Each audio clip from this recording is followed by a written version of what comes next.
So that's real. So that's the shot that we got in camera. No sky replacement? Yeah, and that's the thing is the camera jammed, right? And so the camera jams and we're like freaking out. Welcome to another episode of How They Filmed That.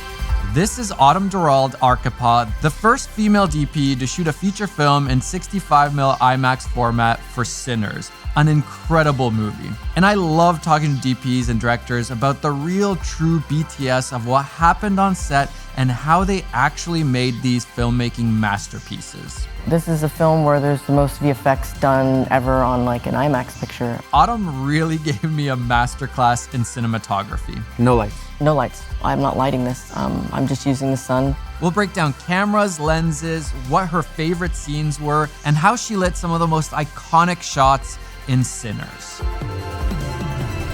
I usually start these interviews with asking what camera you shot on and what lenses, but in this case, the camera I think is very interesting. Why did you guys shoot it on IMAX cameras? I've told this story a lot because Ryan's first conception of the film was to be shot kind of down and dirty, like a grindhouse film on 16mm. And I had shot a picture earlier that year called Last Showgirl, and we shot on 16, and I had Panavision make me some glass for it because I didn't find any 16mm glass that I liked, so I made some anamorphics, and they were like, in the hopes of like maybe for that film, and then I would do the 16. And then after speaking to our first VFX supervisor, it was kind of advised that maybe we don't use 16 because of our twinning, because there's some gate weave with the 16 cameras. And when you're doing compositing of the A and the B side, you can have some variance. And so we upped it to 35, and then the studio called and said, "Hey Ryan, have you thought about large format?" And so he's like, "Oh, okay." And so right after that call, he's very excited and called me immediately and was like, let's explore that. Because when you're shooting 35 and someone says large format to you, the only option is 65mm. So whether that's 5 perf or 15 perf, it meant that, true IMAX, not fake IMAX. Yeah. So he called me and we, hit the ground running and put a test together, and I called all the usual suspects and, Greg over here at IMAX and stuff, and we got a package together. We went out in the desert and did a test with the Panavision System 65 and then the IMAX camera. And so you weren't really pushing. It was actually just like it was like, because in my brain I'm like, oh, you were definitely like, can we shoot it? Well, I think once he brought it up and it was an option, because obviously it takes your budget in a different direction, right? Obviously. Yeah. And so once we brought it up and we did testing, we didn't want to turn back. Ryan was very excited, and so was I. So it was like there was no turning back once you test it. Yeah. Once you've seen it, you're like... you can't unsee the shit, I could imagine it was a nightmare to work with. We're at IMAX HQ right now. Gosh. But like the logistics of working with a camera like that shoots the highest quality possible right now, at least to me. What was that like? As a DP, it's really where your experience and your inspiration comes from, like that ultimately gets you to where you are now, right? So my inspiration early on were like 70s films, all shot on film, like a Lawrence of Arabia, like really cinematic, big movies with a lot of scope and anamorphic. And so that's what got me excited about, going to film school and all that stuff. And I started my career in film. So my thesis film, my MOS, my first feature was all on 35. For me, like being on a dolly with a big camera and, having scope is something that I enjoy. And I've progressed, obviously, and I've shot with all these smaller cameras and digital cameras, but where I thrive is with a film camera. And kind of like the bigger it is or the kind of heavier it is, doesn't really bother me. It means you have to act differently. It means you have to work differently. See, I've only grown up with digital cameras. So seeing those images of you just like with this massive camera on your shoulder, I'm like, oh man, that must have been tough. The thing about it, it's the mag only runs 2.5 minutes, right? So you don't have to hold it for too long. Yeah, it's really the ergonomics. And then you have your dolly grip there, right? So the moment that it becomes heavy or say you're off balance, you can throw it to them. Right. So, and I learned that from Haapoja, meaning originally I had talked to his dolly grip, that he used because he does a lot of handheld on those films. And then I think I talked to Haapoja about the dance that you do with this person because they're there to support you. Like you have to hold it because you have to operate it. But the moment that, you don't want it anymore or, whatever it is, you literally are like, essentially you're just like this. Take it. I remember him saying like, they become part of you. So you want to smell good or something. You know what I mean? It's like, they're just like stuck on you. So that trust is very nice. And then it also allows you to, get the shot that you need, but you hold it, it's adrenaline. And then the moment that it's done, you just give it back. I think if you did an all handheld movie, you would be hurting. But yeah, it's something fun. It was fun to pick up and have those little moments. You guys used other cameras also? We did, yeah. We used the System 65, which is a Panavision camera, which gave us the 276 format, and that's proprietary to Panavision. You shoot it with Ultra Panatars, which are a 1:3 squeeze anamorphic on the 5-perf 65 gate. Yep. And so the film switches between those two aspect ratios. How did you guys choose when you would use the IMAX cameras versus the Panavision? Was there a set well, this is obvious, or was it like a daily conversation? No, I think when you first start out in prep, because the IMAX camera isn't sync sound, it's very loud. Yeah. Have you heard it? Yeah. No, I haven't. Yeah, it's very, very loud. Yeah, that's what I hear. Than you could imagine. So because it's loud and you're looking at your script, you would earmark scenes that are not sync sound, right? So it would be like music sequences or more landscape stuff. So you go through the script early in prep and you kind of, decide what you want to shoot with IMAX and then what would be scope, which would be the 276 Ultra Panavision format. And so we did that first up, but then what happened was you kind of fall in love with the format. Yeah. And as we kept shooting, maybe a week out from the church sequence where Sammy's face is scratched, Ryan's like, I think we should shoot this in IMAX, which means he has to have a conversation with his actors to do ADR. So, the camera's very loud, it's, a few feet from their face, and they're doing a wonderful job, and then later they have to go do the dialogue over the picture. And that's a decision that he makes with the actors, and everybody has to be on board. So there were a few scenes that weren't supposed to be IMAX that turned into IMAX just we after. have to do it. Yeah, and they're better for it, like the farmhouse sequence when Jack jumps into frame. Yeah. I mean, I can't see that in any other format now that I've shot it. You seen this guy? Oh, yes. I haven't done the testing yet for it. Does this get you excited, or? It does, yeah. I would say. Obviously, I think I have a love for the old one, or let's not call it old, but the OG one. It's where I kind of, it's my training wheels. So, what are the things with this you're like, oh shoot, that would have been really nice to have on Sinners? I think for me, with the IMAX camera, you have to figure out a way to kind of work with it with your own body and how you operate. And I'm a left eye operator. So the eyepiece is very close to the body. Yep. And I'm looking at it and it maybe seems like it's a little farther away now, but mostly people operate with their dominant eye. And it's funny, I didn't know about that whole thing until I started I was like, I don't like this because I'm left eye also. Oh, you are, yeah. Yeah, and so I'm like, I've always just gone to the screens because I'm like, I can't do this. This is it's all wrong. If I'm handheld, I have to use the onboard. Yeah. But if I'm on a dolly, I can, it's a little easier. But it's funny. Very slick looking, and I like that it says Keeley on the side. That's my favorite part. That's the best part. It's a much brighter viewfinder too now. Yeah, I bet, yeah. I used 500 tungsten on the movie, so when I had day exteriors, there's a lot of neutral density on the front of the lens, which always makes it hard to operate from the eyepiece. Yeah. I can only imagine.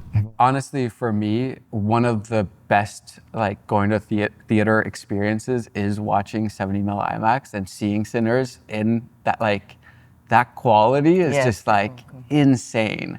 I think for me, there's a lot of gimmicks in the theatrical stuff, 3D, and that's not for me.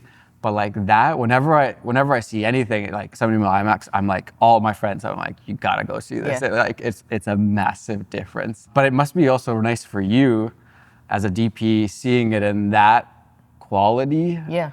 Because you can get all sorts of projections and you're oh, that's not what I No, what we wanted. For sure. I think that's kind of the feeling that you had when you did the test, right? Because we did the test and then we were able to project it here in the David Keeley Theater. And so when you see those images for the first time, it's a very visceral kind of experience. Yeah. You kind of feel like you're melting into the screen. Yeah. Is why you kind of tell all your friends you have to go because you can't get that at home, right? You have to go get it from some other place. Yeah. But yeah, for me, it's and the quality control, I think, which was really beautiful to kind of experience because we were able to work with Photochem, and the colorist I had, Kostas Theodosiou, who does all the Nolan films. I actually ended up working with him on Last Showgirl, so I'd already known him, and it was a beautiful experience. And then we worked together on that picture. To be able to kind of like do all of your quality control for all formats, even the DCP, the digital, and make sure that they all felt like the 70 projection that you initially shot. So that's what we did. We wanted to make sure that across all formats, even Dolby, everything, it all felt similar. Like that one feeling of being in the theater projected. How much color grading are you guys doing on top of just like the look that you're getting straight out of the camera? Well, it has to because, you know, this is a film where there's the most VFX done ever on like an IMAX picture because there's twins. Yeah, I want to get into that. Yeah, so inevitably, you know, we shoot it and then we have to do a DI, you know. So, but the point of the DI, at least for Kostas and I, the intention was always to make sure that everything felt like the print. And we did a lot of upfront when we did our like tests and we did our hair and makeup tests. We printed a lot of it, and Ryan and I and our team watched it. And so I was very familiar with how the prints look just straight out the gate, right? How the prints look. So when you're in there doing the DI, he creates a LUT, a lookup table, to apply to the scan, you know, footage. And then that lookup table emulates what the print looks like. And then he, you know, makes sure that when we're doing our grading and we get the files back from VFX, you know, after the visual effects have been done and put together, that it looks like what we want it to. So there is a consistency, but it's also having an eye like his, make sure and protecting it and make sure the black level is the same as I want and the highlights. So it's just very detailed work. It's not trying to change anything. And what lenses did you end up going with? So we did, for the 276 stuff with the Panavision system 65, it's Ultra Panatars. So Ultra Panatars are anamorphic and they're the 1/3 squeeze. And then for the IMAX footage, it's a 50 mil and an 80 mil that Dan Sasaki at Panavision made for Haapoja on Oppenheimer. So we only had those two lenses and sizes to tell the story because I really liked that glass. It's beautiful glass. So we used those. And I had him make me a 80 mil Petsfall.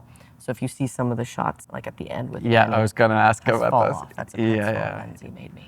Did you guys have like a certain lens for a certain situation, or how did you approach that? Did you guys have like a hero lens for this character, that character kind of situation, or? Yeah, no, that's a good question. Because I worked with Ryan before on Panther 2, and we shot that, it was digital, and we shot it anamorphically. It was his first film we shot anamorphic, or for him. That was his choice. He was interested in doing that for various reasons, which I was happy about. And I found that like there was one lens that I fell in love with that I'd used before. It was a Panavision anamorphic. And so I showed it to him and I said, look, I think you're really gonna like this lens. It was a 35 mil and it was expanded for Sony Venice, so it covered the Sony Venice. And so we used it on Panther and we used it for wides. We also used it for some of the emotional close-ups. And we found that like, and I tend to do this and so does he, that there's a lens that you find in your set that gives you this very heavy emotional feeling. And when used correctly, it really, kind of, you know, helps the story, but also just the acting in that one moment that you feel you need that extra thing. And so we did that, and we found that within the set on Sinners. It was a 50 mil Ultra Panatar, and we use that a lot as our hero lens, sometimes for wide, sometimes for close-ups. And so it happens organically, but I think it happens because I'm a big lover of glass, especially Panavision glass, and I find one lens, because they're not all the same. And I find it, and I shoot it at a certain stop, and it gives me that, you know, kind of emotional quality. And Dan Sasaki also helps me detune them, so I'll kind of mess with them sometimes if I'm not getting the right fall off. And this is all in testing, pre-production? It is, You're like just doing a whole bunch of testing? Exactly, yeah. It's in prep, and we do a lot of prep here in LA before we moved to Atlanta. And so we did all that, but Ryan is really game for that type of stuff. He gets excited by that, you know, when I show him like something, because he can feel it. You know, with certain lenses, you have an emotional reaction. So how are you doing those tests? Are you like lighting it and everything, and like, or is it like you see those tests of like a lens rental place or something like that? It's like, you know, some lights in the background. I'm like, how do you like, you know, you can't really tell anything from this, you know? So like, how are you doing? No, you're not wrong. This is so funny. If my AC was here, he'd laugh because this is what I complain about all the time. So when I do my testing, I have to go to Panavision, right? Because it's a lot of gear, and obviously it's early, and you don't have the insurance yet, and you know how it is. All the logistics. Exactly. So they have a stage there, and it has a bunch of stuff on it that's not ideal. You know, there's like flats and Yeah. stupid fairy lights that everyone puts in the background. I don't use any of that. I hate that. Yeah. So I kind of just use kind of, you know, I'll bring the actor really far from the background, whatever that is, and I'll maybe put one of the flats back there, but really far away so I can see the distance between the foreground and the background. Yeah. And then I'll just really light it in a very moody way to have a lot of fall off because the stage is not attractive. Yeah. And I do a simple test, but after this I'll show you a couple stills from that test. And it's really just about underexposure for me because I know how, like, if I want to see the lens in day exterior, then I'll take it outside, which I do in the parking lot. Yeah. You know, point it at the backlight or something. But on the stage, I want to see a dark box, and then I just throw a couple of units on there for like maybe a highlight, so I can have like, you know, 3 stops over in the background, and then I'll do something on the face that's more structured. Think of like a Blade Runner scene or something, you know, where it's very much like someone walking into light, and then that makes that test look better. Yeah. Where you can show people. Not the fairy lights. It's not the fairy lights with the weird like teen rom-com vibe or whatever. Yeah. It's like, I know exactly what you're talking about. It's like, put any lens, you're like, No one's gonna like that. You have to create something that someone's gonna get excited about. Exactly. It kind of just always looks bad. You're like, I guess this is like No one can better. tell anything from that. Yeah. Do you have kind of a Bible that you go into every project with? And how do you come up with that? Or what's your process for that?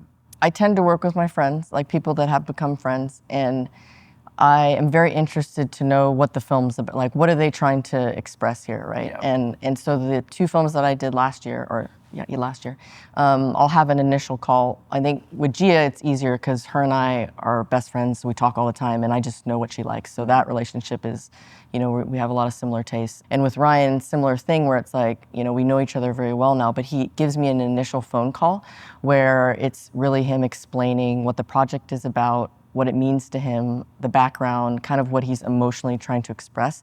You know, and maybe we're on the phone for an hour and I take notes. Yep. And it's really that call that inspires me the most. And he'll usually drop me like one reference that, you know, he brings up. He's like, have you checked out this? Right. And I'll be like, and most of the time it's something I don't know about. And so on this one, it was a book of photographs by a photographer named Eudora Welty. And they were black and white photographs from the 30s in Mississippi. And if I showed you that book, you would understand. And I felt like that. So he told me about the book, and then I went and bought it, and I looked at it and I was like, I know exactly what he's after. You know, obviously with the phone call, and he talked to me about that.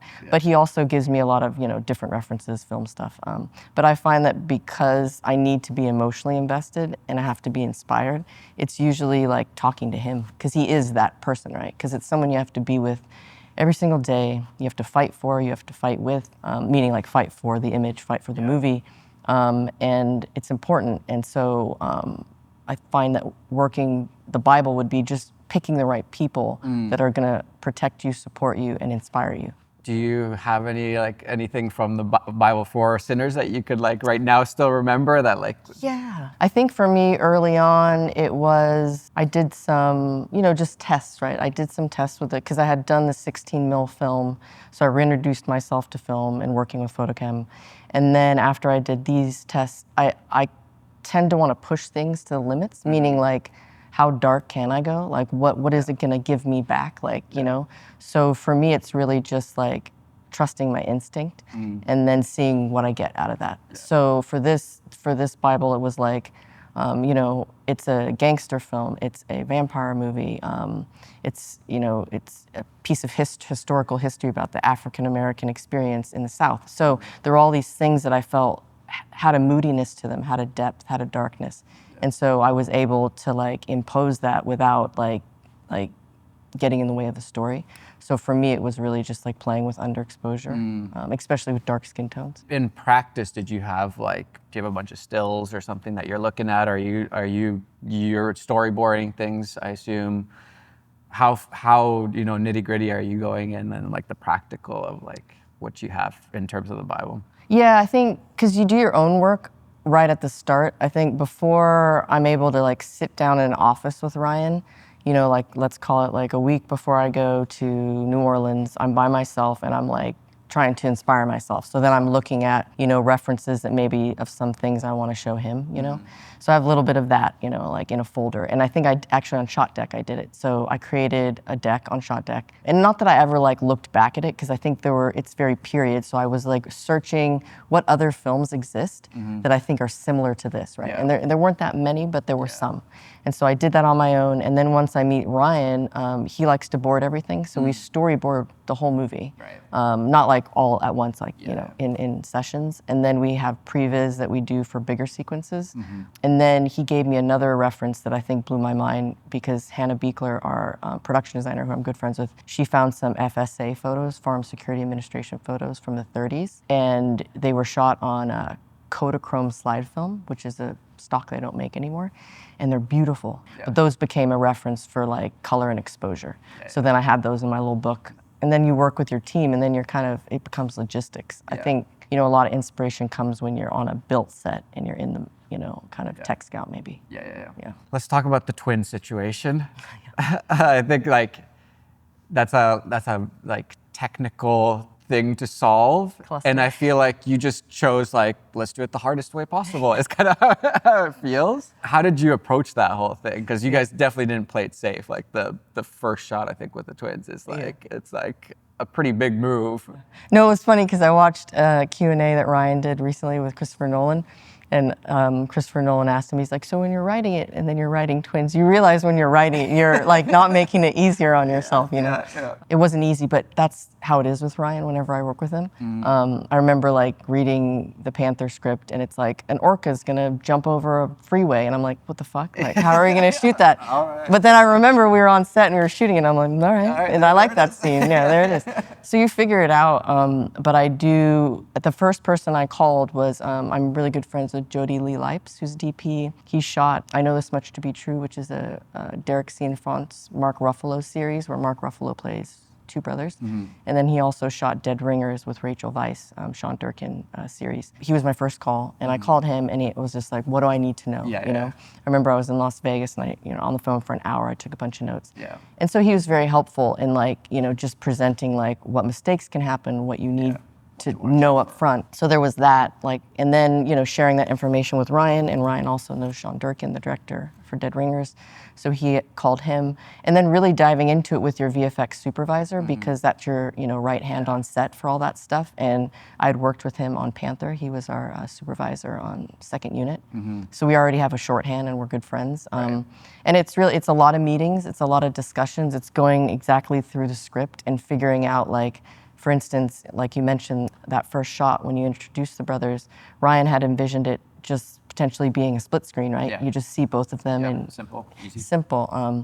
And yeah, exactly. And then when we were on the Tech Scout, I had an idea. It just kind of, as we were looking at the space, which is, an exterior lot at the time, it was empty. I grabbed my iPhone and I had an idea, and I showed him an idea to kind of wrap around and have the other brother revealed, on this kind of move. And he was very excited by it. And so, in doing that, created a whole thing. But, but once he liked it, and it felt right, and I remember I put him in the AD in the shot, and so we could see it and watch it on the iPhone. But yeah, it was a discussion, because the VFX supervisor was, let's do it all on camera. Like, if you had another supervisor, that one could have been like, no, let's just do head replacement. We'll just we'll figure it out in post. But he wanted to keep as much of like the true performance there and everything, So logistically, we did it on a Techno Dolly. Which is a repeatable telescoping remote head and arm, and record your A side, and then when you go back to shoot your B side. So it logistically was hell. I got lucky; it was sunny that day, and the set was built south facing, so the sun's always behind your set, which is helpful. I didn't get as much clouds coming in to fuck with me like that. How many times did you guys have to do that shot? 18 takes. 18. So it was 18 takes, and then Ryan found a hero. And then so Michael goes and changes, comes back, let's call it 30 minutes or so. And when he comes back, he does the B side, which was stack, farthest from camera. It's one of those things where it's like you could do it the easy way, but it's so much more like, and it serves the purpose of the story, I think, really well. Even just like the passing of the cigarette, whatever, like all those little things, it's like, it sells the effect right away that like, like, oh, it's real twins. Like forget the fact that Yeah. it's just. Michael's so precise too. Yeah. Ryan always says this thing about like Michael makes really difficult things look easy, and he does. It wasn't like you could put someone else in there doing that, and they would probably mess it up. Yeah. But he's so good at that. Interesting, yeah. That preciseness, but making it look like it's not. You don't want to feel it. Yeah. And so that makes it a lot easier because he has to not look and hit a mark with the. Was that already in the script that they? Pass, yes. Pass, yeah. Yeah, Okay, so you had to yeah. do was- the harder way, but then also add that in. It's so. a story point, yes. Yeah.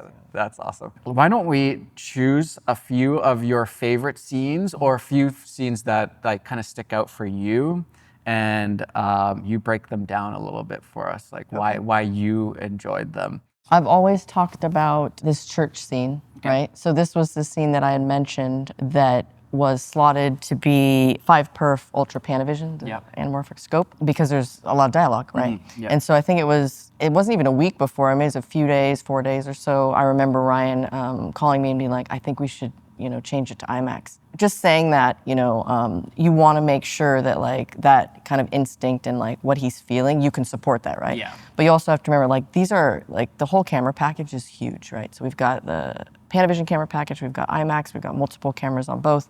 And so my team did such a wonderful job of organizing it, but also making sure that when we wanted to make quick decisions like that, that both packages were ready at all times, because, it, like you said, it's not easy to grab. But It's not just grabbing your FX3.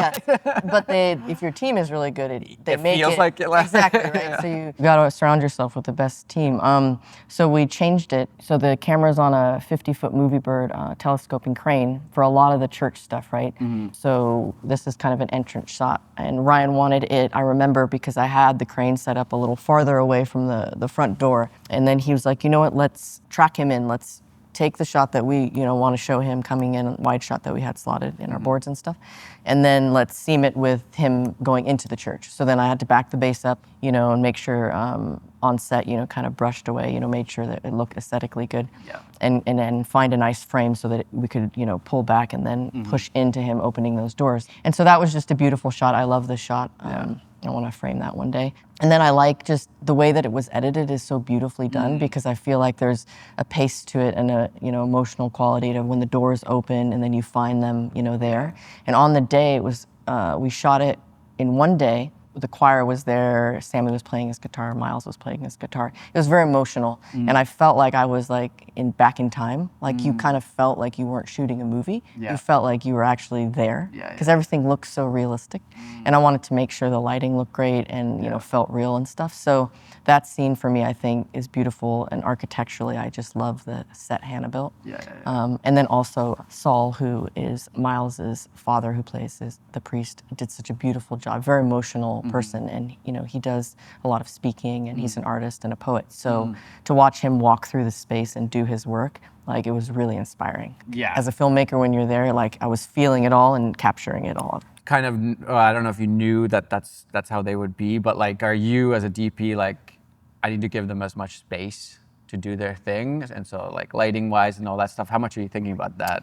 Yeah, I think with Ryan, I'm very thoughtful about it, because he's always, doing films with ensemble casts, right? And he writes all of these characters so beautifully that you want to make sure that the respect is there to capture all of those performances and make sure that people, are given that time and space to do so. And so you don't want to restrict that with like being like, okay, so you can only walk in this corner. So the light is perfect right there. there Just in that stay. 1 foot box. No, don't move your head. Yeah, can you put your chin down more? I never want to do that, but it's my job to make sure that you get the best looking thing, right, for the emotion and the story, without getting in the way. And so there's a way to do that. And, over time, obviously, I've learned, and, I work with great crew, and, you have to be thoughtful about it. So I tend to light the space, and obviously sometimes if I have to bring in a beadboard or something, but I don't have units on set, creating this like artificial lighting. I light outside the space, and then I tweak inside. This was our first week of shooting. This was a set that we built in Donaldsonville when smoke comes and goes to the Bo Chow's grocery store. Hannah built this beautiful town that, is an actual space, but it's not period, right? So she turned all the shops into period shops, Right. outfitted them all, redid them, and also the roads and stuff. The set was beautiful. I remember walking onto it and getting very lucky with the sun and the daylight, and being very inspired. It all looked very great.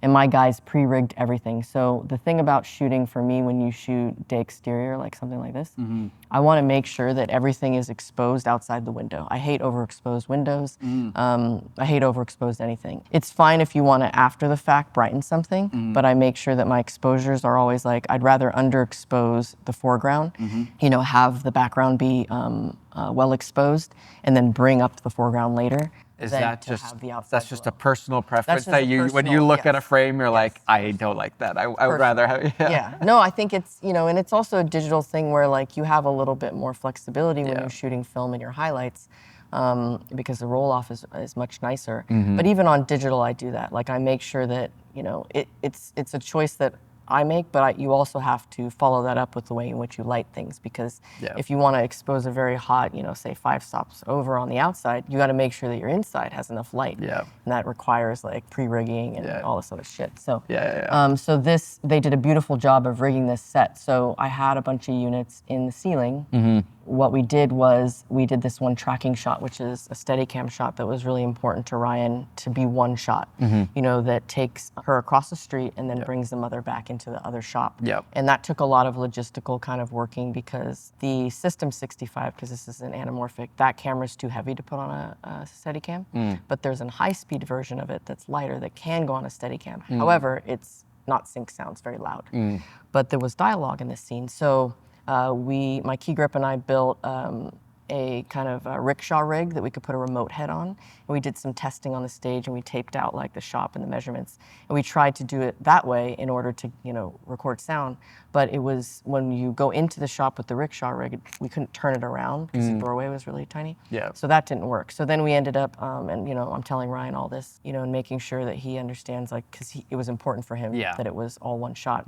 So anyways, we ended up doing it Steadicam, but it's a beautiful shot because, you have to really balance all of those exposures, and there's an iris pull involved. The Steadicam operator did a beautiful job, like all of the kind of, background that has to happen to make that feel really cool. I love that shot. What's the feeling when you get it? You're like, the thing is when you get it on set, there's a great feeling, right? Because like, you watch playback, it's an HD tap, so it doesn't, look that great. But then when you actually see it exposed and you watch the dailies, that's when you really because the iris pull, I had to do the iris pull off the HD tap monitor, and there's an art to doing that. And when it works out, it's great. But when you feel the iris pull, it's not great. But the take that Ryan liked, and most of the takes had, felt really good, because she comes from really bright to inside the store. And she does such a beautiful job. She has such a lovely, Lily has such a strong face. I really like that shot. And it's very Ryan, because I think early on he had mentioned, when we were tech scouting, that he wanted it to be one. So I was always thinking about that in prep of how to execute that. Does that scare you if you're like, can we just do this the easy way? I love it. You love it? I actually get excited when Ryan has that. He always has it in his scripts. He likes doing stuff like that. So you're just like, all right. I like challenges. How do we make this work? Yeah, exactly. All right, let's pick one more. The train station is one of those scenes where I feel like was very difficult for our team. And you would only know this if you did a movie with a period train. Trying to source a period train, put it on tracks, like find the right depot and make sure it's all, logistically works for your story is very difficult. And there's also safety involved too, because tracks that have working trains on them and being able to shoot on them. So it was a lot of logistics, a lot of approvals, a lot of searching for this type of place that, we scouted many places and had many meetings about it. And we, as the viewer, take it for granted. We're like, oh yeah, cool. So yeah, right, yeah. So I like, kind of... Do you know how much I had to go through? Trust me, I have PTSD from this train sequence. But I think what's so funny is that it was such an important scene for Ryan, and I understood that the more and more we kind of had to, meet about it logistically, but the more I talked to him about it. And, on the page it was written so beautifully, and also kind of for Stack's character, what it did, and also introducing Delroy. So it was already burdened with like trying to find the right place and have Hannah, outfit it and make sure that, period-wise it worked. But we found one, luckily enough. So we shot it in this town called Bogalusa in Louisiana. And the thing with it is like we couldn't get a real train. So the train itself, the actual locomotive, is not real. So that's VFX. But what we did was the tracks are real, and everything else that you see in the frame, there's CG extension behind the train, you know, to show this little town there. So I had a green screen behind them. And I used the sun as a backlight. So I did a whole diagram of where the sun would be, and I worked with Ryan and our AD to make sure that I was shooting in all the directions at the right time of day so I could use the sun, and then when I didn't have it, I had to light. But I was very much involved with my VFX supervisor in making sure that when they were doing the train in post that it matched the lensing, so it didn't look fake. I would have never. Yeah, It's really, now that you're saying, a lot of I'm work like, went into that. yeah, it's like, it's in a way, it's like, well, is that important? But like, man, it sells that whole scene. So I would have never, I never even thought about it because, like, you know, sometimes you're watching a movie like, okay, I get it. Like, you see it right away, but like, it didn't even cross my mind. The wide shot is really good, right? Because you see the train coming in. Yeah. SFX put like a smoke machine kind of on a trolley that was actually having locomotive smoke in the shot. Yeah. And then also, I think just that performance is so good, right? Like, Yeah. from Delroy is so fun. And so Ryan was right. It was a very important scene that took a lot of work, but ultimately, like, I was happy with how it turned out. And Kostas, my colorist, like, we did a lot of work on this scene because of the fact that the shot has to go away, you know, has VFX, and then comes back to you. You want to make sure it all matches. So we made sure that we, you know, there was a lot of work we did in the DI to make sure it all matched. It's funny, sometimes I see something in a movie and it's not as well done, and you're like, what happened here? And then it's like, oh, just, you know, sometimes you don't plan it, or you don't think about it, or you don't care enough, or whatever it is. There's always a reason. Yeah. I think when you're early on, when you watch movies and you see bad stuff, you're like, what the hell? Yeah. Why did they not? You know? Yeah. And then, you know, I've asked a few times, like, why? And then you get a huge story of why. Yeah. You're like, oh, You're like, okay. that makes sense. Yeah. Now I understand. Exactly. Yeah. There's a lot of these night exteriors. What was your thinking? Because I wouldn't call this like realistic. This is like a little more stylized, at least when I watch it. What was your thinking of, like, what are we gonna do with all these night exteriors? Yeah, I like that you said that, because I always say, when I talk about like lighting in general, like what appeals to me and what I try to do is to have it be naturalistic but stylized. Yeah. And they're two completely different things, right? But I think there's a harmony in that, right? And what you can do is if something feels naturalistic, but then you have these accents of, like, you know, stylized lighting, I think the audience believes it and it can feel of the space. Yeah. And so with this, you have to take into consideration the period that you're working within, right? And the fact that there's no electricity, but that they did tap into some, because, you know, we found out that at the time that certain people had it, so they had to tap into it. So we shot a scene of them tapping into it. If you remember, there was a guy on a ladder. So I'm working with the moon, right? So we're in the middle of nowhere, and that's just like, you know, on the page. And then there are some accents of electricity, but they're not your main source. So what's your main source out there? It's the moon. And I think for me, I don't like movies where I see big HMIs pretending to be the moon. Yeah. Because the moon actually is a very bright source and can create a shadow. Yeah. So it's not wrong to light for the moon and have it be a strong source, but I tend to like to use a softer moon, even though, you know, soft light can create a softer shadow. So that means, like, whatever I'm doing usually means a big softbox, right? So then I have to, like, logistically figure that out with construction crane and, you know, build it out with my gaffer and my key grip. It's something that, you know, if it's important to you, then you have to make sure all your ducks are in a row for that, because it's not easy to execute, right? Like rigging, and we had a bunch of condors across the river, you know, accenting. And I think that stuff that you're saying is stylized is, like, I wanted to make sure that the background had texture, so your eye has different layers of, you know, exposure. So I did hit the trees and stuff with harder light. And so some of the scenes, you see those shafts, right? And you see the smoke getting out of control. Right? That just happens. So I remember when that was happening, I was like, ugh. The editor, there's this one shot that's kind of a B camera, longer lens shot of the trio, and there's a big shaft coming down behind them, and it's super stylized, but it's his favorite shot. So he loved it, and I was like, okay, well, that's good. But I remember when that was happening and going like, oh, it's too much, it's too much. With Ryan, he's very brave, and also he allows like the lighting to be a character. So when I'm introducing a top, very soft source, it means that if people are putting their heads down or their hats on or something, like you're not gonna see someone's eyes. So, you know, you can get away with that in a vampire or gangster film, but everyone has to be on board with that, right? And then I bring in, you know, sometimes a beadboard where you can kind of see that, you know, under.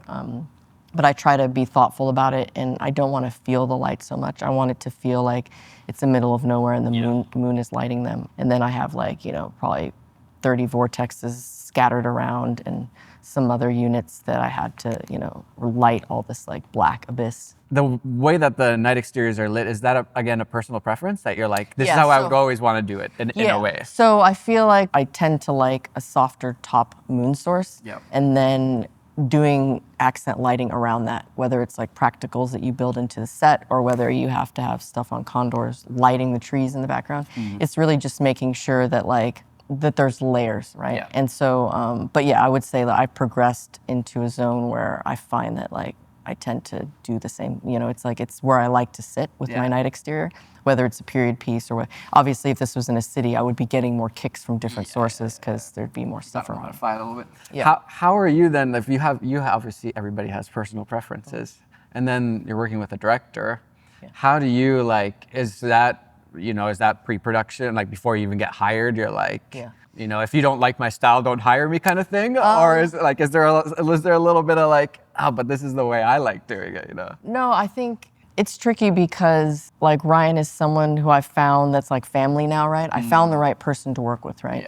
And so I think what I try to tell students, because I do a lot of talks, I went to AFI, and I try to tell them, it's like, find your community, right? Find the people to work with that are gonna let you thrive, that are gonna allow you to express yourself creatively, that trust you, trust that you're doing the right thing for them, the story, you know, that if you're gonna underexpose something, it's not just to underexpose it, it's for the story, you know? I see a lot of people breaking down other DP's work and guessing how it's lit or how it's done. So I want to choose a few shots, and then you can, if you can still remember kind of how you guys did things on the day so that we don't actually have to guess. I think it's more interesting to hear it from you. This shot for me, now this might be just like very boring, easy for you or whatever, but when I saw this shot in, you know, 70mm IMAX, it was like, oh, whoa, like, how did you guys shoot this? What was the logistics of the shot? Like, I think for me, I always want everything to be in camera and for real. I don't want to be doing, you know, rich man's process on a stage with LED screens. Rich man's process. It's called, you know, in film school.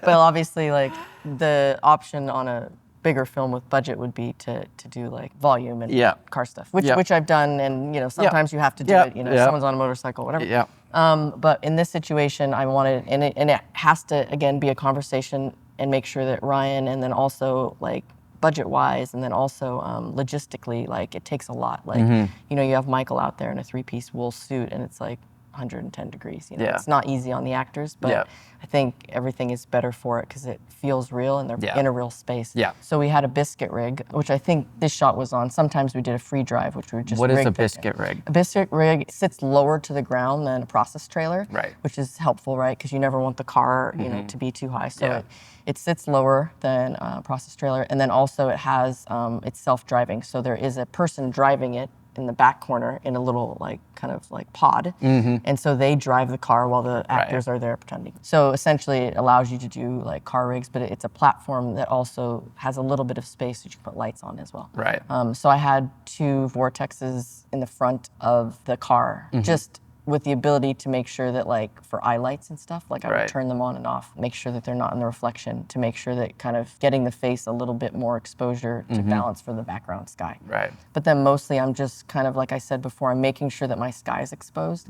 And I don't mind that the face is going a bit dark, because that's what feels real. I think when you see car work and you see the face lit up too much, and it's lit up enough in the background, that's not how it looks in a real car. Your eyeballs are exposing for the highlight. So I did that here, but most of this is, we had to do replacement. So we shot in cane fields, but all the stuff is supposed to be cotton fields, and that's very important to Ryan.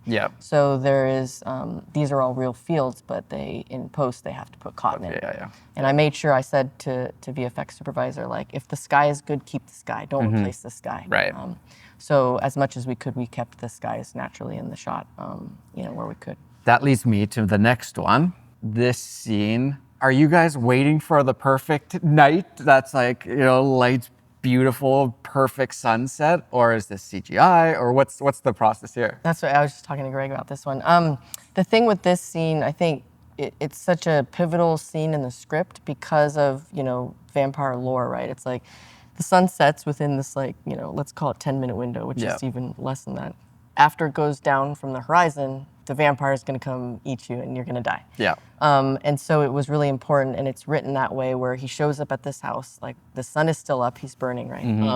And then within minutes, they let him in, and then the Choctaw come, and now the sun is set. And you see all of that, it's on the page. Yeah. So we all know that we can't shoot a scene, unless you're, spending a whole week and going, all over that. and over, yeah. It's just not realistic. So what you do is you try to time it out to get the most beautiful shots at the right time of day. Yep. And then stuff that you have to shoot in the sucky time of day, you just have to work with and shape it more, and then also in post in the DI, balance those exposures, and also do some sky replacement. So the thing about this scene is, like, for instance, we shot this at a darker time of day. So this was shot realistically, this is all there, but we had to replace the sky to match the shots after it that were shot at the right time of day. Yeah. That shot. And then there's also one that I actually just posted on my Instagram the other day. I did some BTS shot where you can see the IMAX camera on a crane and the sun is that little dot about to go away. So we were able to shoot some of the sequence. And so then it's just making sure that, like, for instance, this shot of him at the door, that this sky is being replaced with a sky that matches the right time of day. So in the collection of the whole scene, it's really something that you're working with the VFX supervisor after the fact, which is Ryan is really great with because he allows me to be involved in post. And that was what I was talking to Greg about, because it's so important to make sure sometimes like DPs aren't involved in that. And you can tell, right? Because then that would be you watching that movie that you said, like, why did it look like that? Because there was no DP. This DP is really good, but what the heck happened here? Yeah, right. Like, wasn't there or didn't take notes on it. And so I just have to I have to map it out in my head of how the sequence is going to go. I have to map where the sun is going to be, and then work with my team in making sure that, like, the VFX supervisor knows that when it comes time to do this replacement, that background and that color of the sky needs to match all the lighting that I did on the day. I always wonder, like, are you just waiting, like, oh, there's a perfect sunset. Yeah. We gotta make this one shot happen. No, sometimes I think the shot that I love that's real in the film, we were shooting the sun, it was about to kind of drop. It was our second day, so we weren't going back there, and the IMAX camera jammed, and our technician, Matti, who has worked on all of the Nolan films, he's amazing. He came over and got his little screwdriver. He was very calm, and he fixed it, and then it was fixed like in a minute or minute and a half, in enough time for us to get that shot. So there's a huge story. No pressure there. Ryan was like, I think the reenactment is hilarious that he does, so you should watch it, but everyone was trying to be calm, even though I was flipping out. Everybody's freaking out, like, we gotta get this. So that's real. So that's the shot that we got in camera. No sky replacement. Yeah, and that's the thing, is the camera jammed, right? And so the camera jams, and we're like freaking out, and we got it fixed in enough time to do that. Get the shot, iconic. Yeah, Gorgeous. so it was really, I love that shot because I saw the dailies. I think I printed that too because I was so in love with it. I knew it would print really nice. And so these select things that we printed, we got to, I saw it here. Right. It was beautiful, yeah. That's awesome. All right, I think the last shot that I wanted to talk about was, I don't know if you guys knew that this would be like one of the most iconic shots. Like if I think like this is like one of the shots that like comes to mind. How did you guys, well, first of all, did you guys know that this would be like a shot, or it's just in the trailers and stuff, it became something? And then, how did you do this? I think that on set, like even with Sammy with the scratch on his face, right? And like for sure this shot, and then the shot of Wumi holding the baby. There are shots where when you're shooting them, you just know. I mean, you just know, because my eyes and I'm operating the crane, and so for this we had it on the crane, and I was operating, and it's not an easy shot to operate. So I'll just say that from the start that it's very difficult, because what happened was the crane takes over, and then we bring him into the wraparound crane where the car's all has all the bullet holes. It's waiting for the right time of day. So in scheduling, Ryan and I working with the AD, we made sure that it's in the backlight, so the sun is setting. So this is all in camera. I'm not lighting this. I'm just using the sun. No lights. No lights. I did not use any lights. So I think for me when I do day exterior, I tend to not want to light my day exterior unless I have to, right? And the have to part comes out of like, if the sky is going to be too hot and I need to give it more to balance, then I'll do it. But I don't want to feel lighting in a day exterior. And I had to do it at the train station because the sun went down, and there's just times where you have to. But yeah, this is all in camera, and it was very hard. Like, I'm so proud of my focus puller because my A camera focus puller did such a great job on this film, and also my B camera focus puller. But this, you know, wide open IMAX, pulling back, him coming towards you. I mean, it's not easy to execute. So yeah, that's on a crane. I love that. Thank you so much. This was really, really fun. Best of luck with Oscars and that kind of stuff. I would imagine things might happen for you. No, it's been, I think I've met so many new people. That's one thing, because I think it becomes, like you say, like it can be, you know, you talk to so many people, like, it gets exhausting. I've met some lovely people in this whole like campaign thing, so it's been nice. I look forward to seeing your next movies and show. All that. We might be that direction, if you know what I mean. So I'll let you know. Heck. And if you ever need a BTS shooter, like I'm. A good one. Yeah. Thanks so much. Appreciate it. Yeah. Thank you. Awesome.